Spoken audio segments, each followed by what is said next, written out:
So friends, the next topic which we are going to proceed with is the SEBI, that is Securities and Exchange Board of India. So the full form is very important, Securities and Exchange Board of India, and triple star mark करेंगे जी. Paper point of view से this is very important. एक CS के लिए every CS student or the CS must be well versed with the SEBI. SEBI is super duper important. Paper के अंदर आपको कम से कम 1, 2, 3 question SEBI के ऊपर मिलेंगे ही मिलेंगे. Easy scoring and upcoming 10-15 minutes के अंदर हम SEBI के ऊपर जितना भी करेंगे, आई एम एश्योरिंग यू 2 या 3 क्वेश्चन आपको इसमें से डेफिनेटली मिलेंगे. Very important for the paper point of view and otherwise भी आपकी प्रोफेशनल लाइफ के लिए SEBI के बारे में बहुत अच्छे से एक प्रोफेशनल को पता होना बहुत जरूरी है.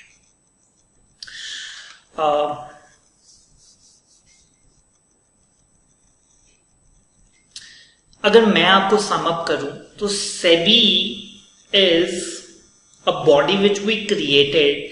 हमने कहा कि सर हमारी इंडिया की कैपिटल मार्केट्स, देखिए मेरी एक प्राइवेट लिमिटेड कंपनी है, मैंने कंपनी के अंदर सारा पैसा खुद लगाया है या फिर बैंक से लिया है. देखिए bank is not a public, ठीक है, पब्लिक से कोई पैसा नहीं लिया, वो बैंक का पैसा है.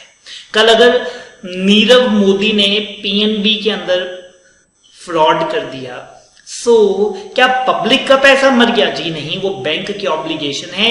बैंक तो पब्लिक को पूरा रुपया ही देगा. कल ऐसा तो नहीं हो सकता कि मेरा पीएनबी में खाता था, मैं पीएनबी के पास गया और मैंने कहा सर पैसे मेरे को अपने बैंक से निकालने हो. कहते सर सॉरी, आपके बैंक तो नीरव मोदी लेके, आपके पैसे तो नीरव मोदी लेकर भाग गया. मैंने कहा नहीं सर, ऐसे नहीं होने वाला, यू आर रिस्पॉन्सिबल. मैंने थोड़ी ना बोला था नीरव मोदी को मेरे पैसे दे दो, वो तो आपकी कॉल थी. I am coming back to a point. जब कभी भी एक कंपनी पब्लिक से पैसा लेती है तो SEBI उसको मॉनिटर करता है कि उसका जो पैसा है वो डूब ना जाए. जो भी प्रॉमिसेस मैंने किए कि मैं 5 साल बाद दूंगा, इंटरेस्ट के साथ दूंगा, सिक्योरिटी रख के दूंगा, अनसिक्योर्ड लोन है, जो कुछ भी है वो मुझे पूरा करना है. और ये कौन सुपरवाइज करेगा? SEBI. बट अगर मेरी कंपनी है जिसमें सारा पैसा मैंने लगा रखा है या फिर बैंक ने लगा रखा है, I have nothing to do with the SEBI. क्योंकि SEBI सिर्फ तभी आता है पिक्चर के अंदर जब आपने पब्लिक एट लार्ज से पैसा बोरो कर रखा हो, ठीक है. और SEBI बहुत अच्छा काम कर रहा है जी. इंडिया की जो शेयर मार्केट है, ऑल्दो 1-2 इंसिडेंट्स हुए, स्कैम्स हुए नीरव मोदी का, सत्यम का, but comparative to any other market of the world जो इतने बड़े लेवल की है, इंडिया के अंदर स्कैम्स बहुत कम माने जाते हैं. और इंडिया की स्टॉक मार्केट एक बहुत ही strict and well functioning stock market मानी जाती है. And the main credit goes to SEBI कि SEBI बहुत अच्छा काम करता है जी. इसीलिए आज इन्वेस्टर का विश्वास है कि मेरा पैसा जो मैंने स्टॉक मार्केट में लगा रखा है, किसी कंपनी को दे रखा है, वो सेफ है, वो डूबेगा नहीं. क्यों? क्योंकि SEBI बैठा है. फाइन, पढ़ेंगे इसको. आइए जी. SEBI, that is the Securities and the Exchange Board of India, is a statutory body. Statutory body उसको बोलते हैं जिसका अपना ही अलग से एक्ट हो कि वो बॉडी कैसे काम करेगी. स्टैट्यूटरी रेगुलेटरी बॉडी समझ में आता है, जो अपने, कैसे समझाऊं, सुनिएगा जी. मैंने एक कंपनी खोल दी, राघव सिंघानिया इंटरनेशनल लिमिटेड. मेरी कंपनी में कितने डायरेक्टर हो सकते हैं? मेरी कंपनी लोन ले सकती है कि नहीं? कितनी कैपिटल हो सकती है? क्या काम कर सकता हूं, क्या नहीं कर सकता? ये सारी चीजें कहां से पता लगेगी? इसके लिए मुझे जाना पड़ेगा कंपनीज एक्ट में. देखिए मेरे लिए कोई अलग से कानून नहीं बना, एक कानून कंपनीज के लिए बनाया जो सभी के लिए लगता है. लेकिन जो स्टैट्यूटरी बॉडीज होती हैं ये अपने लिए एक अलग कानून लेकर आती है. इससे पहले बात हुई थी ICAI की, तो institute of chartered accountants of India के लिए एक अलग से एक्ट बनाए कि ICAI कैसे काम करता है, उसके लिए एक अलग से एक्ट बनाया. इसी तरह से SEBI कैसे काम करेगा, इसके लिए एक अलग से SEBI एक्ट बनाया हुआ है. अगर आप देखेंगे सेकंड पैराग्राफ के एंड में लिखा भी हुआ है सेबी एक्ट 1992 है जो हमें बताता है कि सेबी कैसे काम करेगा। तो अगर आप किसी एक्ट से पैदा होते हैं और वो एक्ट ही बताता है कि आप कैसे काम करेंगे, इन दैट केस, और वो आपका एक अलग से स्पेशल एक्ट है, तो आप एक स्टैट्यूटरी बॉडी है। जैसे मैंने कंपनी बनाई, वो भी स्टैट्यूटरी बॉडी नहीं है, क्योंकि मेरी कंपनी के लिए क्या एक अलग से कानून बना है personal? The answer is no. मेरी कंपनी के लिए तो कॉमन कानून है जी, दैट इज कंपनीज एक्ट। जितनी भी कंपनीज हैं वो सारी उसमें से बनती है, लेकिन सेबी के लिए एक कोई कॉमन एक्ट नहीं है, बल्कि इनके नाम से एक स्पेशल कानून हम लेकर आए, that is the SEBI act. तो जिन भी कंपनीज के लिए, जिन भी कंपनीज जैसे एसबीआई है, ठीक है, जैसे आरबीआई है, तो जिन भी ऑर्गेनाइजेशंस के लिए, जिन भी बॉडीज के लिए, उनके लिए एक अलग से कानून बनाया जाता है और वो उसी कानून से चलते हैं, शुरू होते हैं और बंद होते हैं, तो उनको हम बोलते हैं स्टैट्यूटरी रेगुलेटरी बॉडी। एंट्रस्टेड, और वो कहते हैं कि जी इसको क्यों बनाया, इनका काम क्या है? Entrusted with the responsibility to regulate the Indian capital markets, not the money market. They are going to manage the capital markets. It monitors and regulates the securities market and protect the interest of investor. Main purpose है जी, main purpose, जान है ये, और this is the crux, this is the bottom line, that is कि investors के साथ कोई fraud ना कर जाए by enforcing the certain rules and the regulation। और सेबी को कब बनाया गया? 12 अप्रैल 1992 के अंदर अंडर द सेबी एक्ट 1992। इसके हेडक्वार्टर्स कहां पे लोकेटेड है? मुंबई में। क्यों? क्योंकि Mumbai is the financial capital of India. So जितनी भी हमारी स्टॉक एक्सचेंजेस हैं, बॉम्बे स्टॉक एक्सचेंज कहां पर है? आपको सर नाम से ही पता लग रहा है, मुंबई में है। एनएसई नेशनल स्टॉक एक्सचेंज कहां पर है? वो भी मुंबई में ही है, बिकॉज जितनी भी हमारी फाइनेंशियल बॉडीज हैं उनकी जो टॉप मोस्ट हेडक्वार्टर्स हैं वो कहां पर हैं? मुंबई में। सेबी के रीजनल ऑफिसेज हैं जी, बाकी न्यू दिल्ली में, चेन्नई में, कोलकाता में एंड अहमदाबाद के अंदर, along with the other local regional offices across the prominent cities in India. Fine. So सबसे पहले उसने बताया कि ये काम क्या करते हैं, they are to regulate the India की स्टॉक मार्केट्स। फिर वो कहते हैं कि जिनका मेन काम क्या है, to save the protect the interest of investors. SEBI को सेबी एक्ट के द्वारा बनाया गया, इसीलिए तो ये स्टैट्यूटरी रेगुलेटरी बॉडी है। हेडक्वार्टर्स इन मुंबई, और वो कहते हैं regional offices new Delhi, Chennai, Kolkata and Ahmedabad में हैं, और वो कहते हैं local regional offices prominent cities in India के अंदर और भी बने हुए हैं। सेबी का वो कहता है प्रियम्बल क्या है? प्रियम्बल आप समझते हैं, that is the introduction of the law, कि हम ये लॉ को क्यों लेकर आए हैं, ठीक है, that is the main objective of the law.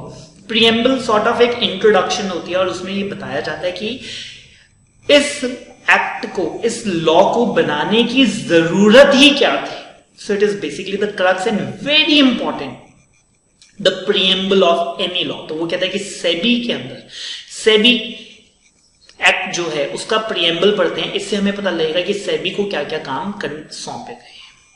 To protect the interest of investors, सबसे पहला काम, मैं बार बार बोल रहा हूं, this is the bottom line, to protect the interest of investors. जिन लोगों ने पैसा लगा रखा है सिक्योरिटीज में, ठीक है, सिक्योरिटीज का मतलब शेयर्स में, डिबेंचर्स में, बॉन्ड्स में, म्यूचुअल फंड के यूनिट्स में, ठीक है, AIF, CIS एक्सेट्रा, सारे पढ़ेंगे जी, मैं एक एक अभी एक्सप्लेन नहीं करूंगा। बट सिक्योरिटीज का मतलब बहुत वास्ट होता है जी। आप ये मत सोचना सर सिर्फ इक्विटी शेयर वालों को ही बचाएंगे, सेबी कहते हैं जी नहीं। अगर आपने किसी भी कंपनी में, पब्लिक ने, फिर से बोल रहा हूं, पब्लिक ने अगर पैसा लगा रखा है, चाहे आपने इक्विटी शेयर में लगाया, प्रेफरेंस में लगाया, डिबेंचर्स में लगाया, बॉन्ड्स में लगाया, म्यूचुअल फंड के यूनिट्स में लगाया, ऑल्टरनेटिव इन्वेस्टमेंट फंड्स में लगाया, या फिर CIS कलेक्टिव इन्वेस्टमेंट स्कीम में लगाया, तो वो कहता है कि ये सारे के सारे जो हैं ये सेबी के अंडर आएंगे, और सेबी इन सब की प्रोटेक्शन के लिए खड़ा है जी, सबको बचाने के लिए सेबी खड़ा है। Second, to promote the development and to regulate the securities market. अब वो कहता है कि जी हम सिक्योरिटीज मार्केट को प्रमोट करना चाहते हैं और डेवलप करना चाहते हैं और बेटर करना चाहते हैं और रेगुलेट करना चाहते हैं, ठीक से चलती रहे। Point number 3, and for the matters connected incidental to. Fine, promote और डेवलप करना चाहते हैं, रेगुलेट करना चाहते हैं और इससे जुड़े जितने भी मैटर्स होंगे उन सबको भी सेबी टेक केयर करेगा। ये जो एक डायग्राम है इसको लास्ट में करेंगे जी, this is basically for the revision purpose. आगे आ रहे हैं जी functions of the SEBI. The functions and the powers of the SEBI have been listed with the SEBI Act 1992. Caters to the needs of the three parties operating in the Indian capital market. वो कहता है कि Indian capital market के अंदर 3 बड़े players हैं जिनको SEBI regulate करता है, जिनको मॉनिटर करता है। ठीक है, सबसे पहले है जी issuers of the securities. Issuers के अंदर कौन आएगा? कंपनीज। बेसिकली जितनी भी सिक्योरिटीज हैं, शेयर्स, बॉन्ड, डिबेंचर्स, ये इशू कौन करता है, ये ऑफर कौन करता है, ये देता कौन है? ये कंपनीज इशू करती हैं। तो कंपनीज वो पैसा लेके कल भाग ना जाए, कंपनी कल कोई फ्रॉड ना कर दे, तो सेबी जो है सबसे पहले किसको मॉनिटर करेगा? इशूअर को। Second, protect the interest of traders and the investor. जो लोग इसमें ट्रेडिंग कर रहे हैं या फिर जो पैसा इन्वेस्ट कर रहे हैं, दूसरा उनको मॉनिटर करेगा। तीसरा, financial intermediaries like the brokers, सब ब्रोकर्स।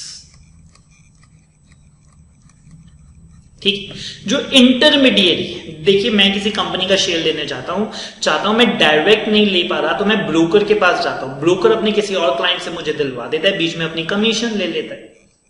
तो कहता है कि जी 3 मेन पार्टीज हैं जिसको सेबी ने बचाना है और मॉनिटर भी करना है। सबसे पहले कंपनीज जो कि सिक्योरिटीज दे रही हैं, इशू कर रही हैं। सेकंड, इन्वेस्टर जो उस सिक्योरिटीज को खरीद रहे हैं। और आप क्योंकि डायरेक्टली नहीं ले पाते तो आप बीच में ब्रोकर, सब ब्रोकर इनको इंक्लूड करते हैं। तो वो कहते हैं ये 3 लोग सेबी के अंडर फॉल करते हैं। तीनों को पढ़ लेते हैं जी। सबसे पहले जी issue of securities, issuers of securities. तो इसके अंदर जो वर्ड हमने हाईलाइट करना है that is companies that issue the securities. Securities का मैं मतलब आपको पहले ही बता चुका हूं, सिर्फ शेयर्स नहीं है जी, इसमें shares, bond, debenture, mutual fund के यूनिट्स ऑफ AIF, CIS सब आ जाएंगे, which are listed on the recognised stock exchange. Listed on the recognised stock exchange मतलब जो BSE और NSE, इंडिया के अंदर 2 ही मेन स्टॉक एक्सचेंज हैं जो कि रिकॉग्नाइज्ड है। वैसे तो बहुत सारी हैं, लुधियाना के अंदर भी है जी Ludhiana stock exchange, but recognised जिनके ऊपर ट्रेडिंग होती है वो एक्टिव एक तरह से आप जिनको कह सकते हैं BSE और NSE, Bombay stock exchange and national stock exchange. तो कहते हैं जो इनके ऊपर लिस्टेड है, they issue the shares to raise the fund. अब वो कहते हैं कि कंपनी ये सिक्योरिटीज इशू क्यों कर रही है? पैसा लेने के लिए। देखिए कंपनी क्या करती है, मेरे को एक शेयर देके जाती है, बॉन्ड देके जाती है, डिबेंचर देके जाती है, बदले में मेरे से पैसे ले जाती है। ठीक है, कंपनी मेरे को कहती है कि एक 1000 रुपए का डिबेंचर है, इसके ऊपर 10% का हम ब्याज आपको पे करेंगे, क्या आप लेना चाहते हो? तो मैंने कहता हूं यस, क्योंकि बैंक में FD करवाता हूं तो 6% मिलता है, आप मेरे को देते हैं 10%, तो मैं आपको 1000 रुपया देता हूं। कंपनी मेरा पैसा यूज कर रही है, बदले में मुझे ब्याज पे कर दिया। वो कहते हैं कि आप ये शेयर्स या सिक्योरिटीज क्यों इशू कर रहे हैं? पैसा रेज करने के लिए। तो आप मेरे से मेरा पैसा ले गए और बदले में मुझे आपने अपने बॉन्ड्स या सिक्योरिटीज दे दी। सेबी इंश्योर दैट कि IPO और FPO can take place in a healthy और अ ट्रांसपेरेंट वे। कोई भी झूठ ना हो, सब कुछ सच सच बताया जाए, गलत बोल के आप मेरे से मेरा पैसा ना लेकर जाए, तो सेबी की रिस्पॉन्सिबिलिटी। अब यहाँ पे एक टर्म आई IPO और FPO। IPO होता है जी initial public offer, FPO is the follow up public offer. IPO is जब कोई कंपनी पहली बार अपने शेयर्स लेकर मार्केट में आ रही है तो उसको बोलते हैं initial public offer.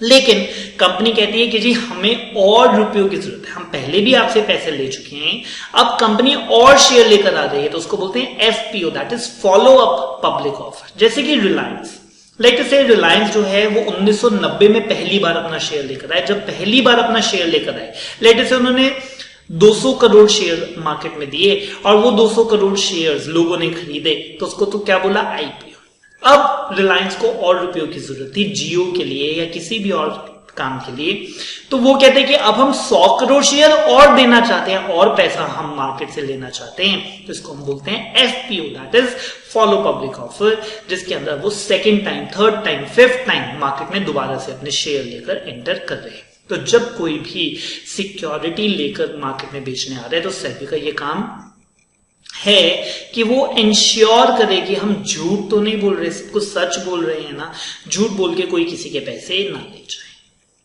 Protect the interest of the traders and the investor. It is the fact that the capital markets are functioning just because the traders exist. SEBI is responsible for the safeguard of their interest and ensuring the investor do not become the victim of any fraud or the manipulation. तो वो कहता है कि अगर कोई trader ही नहीं होगा, अगर कोई इन्वेस्टर ही नहीं होगा, तो फिर स्टॉक मार्केट चलेगी कैसे? अगर देखिए कंपनीज तो आ रही है कि जी हम अपने शेयर देना चाहते हैं, बॉन्ड देना चाहते हैं, बट कोई खरीदने वाला भी तो हो। अगर कोई खरीदने वाला है ही नहीं तो मार्केट कैसे चलेगी? तो वो कहते हैं कि सबसे इंपॉर्टेंट है इन्वेस्टर का ध्यान रखना, इन्वेस्टर के साथ कोई फ्रॉड ना हो जाए, कोई मैनिपुलेशन ना हो जाए, क्योंकि रेपुटेशन बहुत मायने रखती है। मैं फिर से बोल रहा हूं, एक कंपनी में स्कैम होता है, 100 कंपनियों पे असर जाता है। एक जन गलत काम करता है, 20 लोग पीछे हो जाते हैं। देखिए मैं क्या कहूंगा, लेटर से मैं थोड़ा सा डरपोक इन्वेस्टर हूं, टिमिड इन्वेस्टर हूं। एक कंपनी में फ्रॉड हुआ, मैंने कहा नहीं मैं तो एफडी करवाऊंगा, मेरे को कैपिटल मार्केट में जाना ही नहीं, मैं गोल्ड में इन्वेस्ट कर दूंगा, मैं प्रॉपर्टी में इन्वेस्ट कर दूंगा, मुझे नहीं शेयर में इन्वेस्ट करना, पता नहीं कब फ्रॉड हो जाए। ठीक है, हमने कहा कि सर सारे एक जैसे थोड़ी ना होते हैं, 10,000 कंपनीज में से अगर एक गलत निकल गई तो बाकी सब पे क्यों? तो इन्वेस्टर को प्रोटेक्ट करना बहुत जरूरी है। And the last is the financial intermediaries. SEBI act as a mediator in the stock market to ensure that all the market transactions take place in a secure and a smooth manner. It monitors every activity of the financial intermediate, जैसे कि broker, sub broker, non banking financial companies etcetera. तो वो कहते हैं कि जितने भी लोग इन्वॉल्व हैं इंटरमीडिएरी के तौर पे, उन सबको भी मॉनिटर किया जाता है कि कहीं वहां पर भी कोई भी गलती ना हो जाए। सो फंक्शंस ऑफ द सेबी में हमने क्या पढ़ा? 3 मेन काम रहते हैं जी, 3 लोगों को सुपरवाइज किया जाता है। सबसे पहले कंपनी को, कंपनी आईपीओ और एफपीओ जब लेकर आ रही है तो झूठ बोल रहे नहीं, सच बोलकर अपने शेयर देकर जाएं और गलत कंपनी कभी पब्लिक तक पहुंचने ही ना पाए। सेबी उसको पहले ही पकड़ लेगा। अगर मेरी कंपनी में पहले ही फ्रॉड इन्वेस्टिगेशन वगैरह चल रही है और मैं कहता हूं सर मैं पब्लिक से पैसा लेना चाहता हूं, सेबी कहता है सॉरी आपके ऊपर तो बैन है जी, आप नहीं कर सकते। सेकेंड, जितने भी ट्रेडर्स और इन्वेस्टर्स हैं उनको बचाना और फाइनेंशियल इंटरमीडिएरीज को भी सुपरवाइज करना। कहीं उनके ऑफिस में गलत काम अगर चल रहा है तो भी कॉन्सिक्वेंस इन्वेस्टर के ऊपर आ सकते हैं। Last topic of the today's class, that is the powers of the SEBI. तो वो कहते हैं कि जी सेबी के पास 3 पावर्स मेन रहेंगी। एक है जी quasi judicial, legislative and executive. सुन लीजिए मेरे से। सबसे पहले मैं लेजिस्लेटिव के बारे में बताना चाहता हूं। लेजिस्लेटिव पावर उसको कहा जाता है जो कानून बनाने की क्षमता रखता है। फिर से बोल रहा हूं, जो कानून को बनाने की क्षमता रखता है उसको हम बोलते हैं लेजिस्लेटिव पावर। ठीक है, अगर कोई इनको लगता है कि कोई कानून गलत है, कोई रूल चेंज करना चाहिए, कोई नया कानून लेकर आना चाहिए, तो सेबी इतनी पावर रखता है कि वो नए रूल्स रेगुलेशन बना सकता है। फिर है जी एग्जीक्यूट करवाना। देखिए रूल तो बना दिया, एग्जीक्यूट भी तो करवाइए। फॉर एग्जाम्पल जैसे कि रूल तो हर जगह है कि जी आपने हेलमेट पहनना है व्हाइल ड्राइविंग द 2 व्हीलर। ठीक है, लेकिन फॉलो कहीं कहीं होता है। आप चंडीगढ़ में जाइए, दिल्ली में जाइए, सबने पहन रखा है, बट अगर आप किसी और शहर में जाते हैं तो आप देखते हैं कि बड़े कम लोगों ने पहन रखा है। अब आप कहते हैं सर क्या यहां पर कानून नहीं है? कानून तो है बट एग्जीक्यूट नहीं होगा। एग्जीक्यूट करवाने के लिए सख्ती चाहिए, एक्शन लेना पड़ता है, पनिशमेंट देनी पड़ती है, पेनल्टी लगानी पड़ती है, फाइन चार्ज करना पड़ता है। सो वो कहता है कि जी एग्जीक्यूशन की भी पावर। तो पहली पावर क्या थी? लेजिस्लेटिव, दैट इज सेबी चाहे तो नए कानून बना सकता है। नंबर 2, उसको एग्जीक्यूट भी करवा सकता है। नंबर 3, जो एग्जीक्यूट नहीं कर रहा, जुडिशियल, दैट इज उस पर फैसला ले कि किसकी गलती है, कितनी पनिशमेंट देनी है और कितनी पेनल्टी आपको चार्ज करनी है। सो तीनों पावर्स होंगी तभी कुछ होगा ना। देखिए कानून क्या होना चाहिए वो भी सेबी बताएगा, उसको एग्जीक्यूट भी करवाएगा, और अगर किसी ने एग्जीक्यूट नहीं किया तो उसके ऊपर क्या एक्शन लेना है वो भी सेबी ही बताता है। सो आइए जी जल्दी से पढ़ लेते हैं। Quasi judicial, with this authority SEBI can conduct the hearings. Hearings आप समझते हैं, जैसे कोर्ट की हियरिंग होती है, जिस सुनवाई होती है जिसमें दोनों पार्टीज को हम बुला लेते हैं, बोलते हैं क्या झगड़ा है, and pass the ruling judgments in case of unethical and fraudulent trade practices। अगर पता लगा कि आपने कुछ गलत किया तो आपके अगेंस्ट फिर जजमेंट पास की जाएगी। This ensure the transparency, fairness, accountability। ठीक है, गलत काम करेंगे तो अकाउंटेबिलिटी रहेगी, and the reliability in the capital markets। तो वो कहता है कि जी जितने अच्छे से जुडिशियल बॉडी काम करेगी, जितने स्ट्रिक्ट एक्शंस लिए जाएंगे, उतने ही डिसिप्लिन रहेगा जी, ट्रांसपेरेंसी रहेगी, फेयरनेस रहेगी, सारे लोग गलत सही काम करेंगे। देखिए अगर गलत काम करने के वाले के ऊपर कोई एक्शन ही नहीं होगा, फिर सही काम करने वाला भी सोचेगा कि यार मैंने सही काम करके क्यों, कौन सा झंडा गाड़ना है, मैं भी फिर गलत काम कर लेता हूं, मैं भी शॉर्ट कर लेता हूं, मैं भी चोरी कर लेता हूं। तो फिर जुडिशियल इज द नंबर 1। फिर आया जी quasi legislative. Powers under this segment allow the SEBI to draft the rules and regulation। कहता है कि आप भी रूल्स एंड रेगुलेशन बना सकते हैं। मैंने आपको बताया ना, लेजिस्लेटिव का मतलब लॉ को लिखना। For the protection of the interest of investor, one such regulation is the SEBI LODR. ठीक है, बहुत सारी रेगुलेशन है जी सेबी की, उसमें से एक बता रहा है जी LODR, that is listing obligation and the disclosure requirement. ये उनके लिए होता है, हर एक कंपनी जो अपने शेयर्स को स्टॉक एक्सचेंज पे लिस्ट करवाना चाहती है तो उसे एलओडीआर के अंदर जाकर सारी रेगुलेशंस फॉलो करनी पड़ती है कि कौन सा फॉर्म भरना है, ड्यू डिलिजेंस करवाना पड़ता है, मर्चेंट बैंकर अपॉइंट करना पड़ता है, सारा प्रोसीजर फॉलो करना पड़ता है। वो सारा प्रोसीजर कहां पे लिखा है, एलओडीआर के अंदर। It aims at consolidating and streamlining the provision of the existing listing agreement for the several segments of the financial markets like the equity shares. This type of regulation formulated by the SEBI aims to keep any malpractice or the fraudulent trading activities at bay। तो वो कहता है कि जी starting में ही हमें पता लग जाए, अगर किसी ने कुछ भी गलत काम किया तो हमें बहुत जल्दी पता लग जाए, ऐसा ना हो कि कोई फ्रॉड करे जा रहा है, गलत काम करे जा रहा है और हमें 2 साल 5 साल तक पता ही ना चले। And the last is the quasi executive. So SEBI is authorized to file a case against anyone who violates the rule and the regulation. It is empowered to inspection। आप इंस्पेक्शन कर सकते हैं उसकी किताबों को, डॉक्यूमेंट्स को, और investigation भी उसके ऊपर कर सकते हैं। अगर आपको किसी पे भी शक होता है, जैसे पुलिस वाले नहीं बहुत बार रोक लेते हैं और कहते हैं कि जी डॉक्यूमेंट्स चेक करवाओ। मैंने कहा सर मैं तो कुछ गलत नहीं किया, मैंने तो बेल्ट भी लगा रखी है, रेड लाइट भी नहीं क्रॉस की। वो कहता है कि सर एग्जीक्यूटिव, हम तो सिर्फ देख रहे हैं कि आपके कागज पूरे हैं कि नहीं। अगर उन्हें कोई भी सस्पिशियस एक्टिविटी लगती है then they can stop and do the checking. Same way यहां पर लिखा कि सेबी जो है आपके अगेंस्ट फाइल कर सकता है जी केस, अगर उसे पता लगा कि आपने कुछ गलत काम किया और सस्पिशियस एक्टिविटी पे आपकी किताबें भी इंस्पेक्ट हो सकती है। बार बार एक वर्ड आ रहा है जी क्वासी। क्वासी का मतलब होता है सेमी। ठीक है, सो क्वासी जुडिशियल, देखिए ये प्रॉपर कोर्ट तो नहीं है बट सेमी है, कुछ पावर्स इनके पास है। क्वासी लेजिस्लेटिव, ठीक है जी, ये सारे कानून को अकेले फुल ऑन नहीं बना सकते, इसलिए हमने बोला सेमी, और एग्जीक्यूटिव में भी हमने क्वासी वर्ड लिखा है। सो सीक्वेंस लेजिस्लेटिव कानून को बनाना, उसको एग्जीक्यूट करना, और अगर कोई गलत करते हुए पकड़ा गया तो उसके ऊपर हियरिंग करके आप उसके ऊपर जजमेंट भी पास कर सकते हैं। तो चलिए जल्दी से सेबी को रिकॉल कर लेते हैं। ये हमारा डायग्राम रह गया जी, मैं एक बार ही करवा देता हूं। सो वो कहता है कि जी सेबी के अंदर ये कब बना जी, establish by the government of India in 1988। Statutory body से कब बनाया गया, 1992 के अंदर, जब 12 अप्रैल 1992 के अंदर जब ये प्रॉपर एक्ट इसका पास हुआ। Main office of the SEBI is located in Mumbai, और वो कहता है 4 और रीजनल ऑफिस हैं, दिल्ली, कोलकाता, चेन्नई एंड अहमदाबाद में अंदर। क्या काम करता है जी? Regulates securities market, secure the market from the malpractices, educate करते हैं जी हम अपने इन्वेस्टर को, और सिक्योर करते हैं कि इन्वेस्टर का इंटरेस्ट किसी भी तरह से खराब ना होने पाए।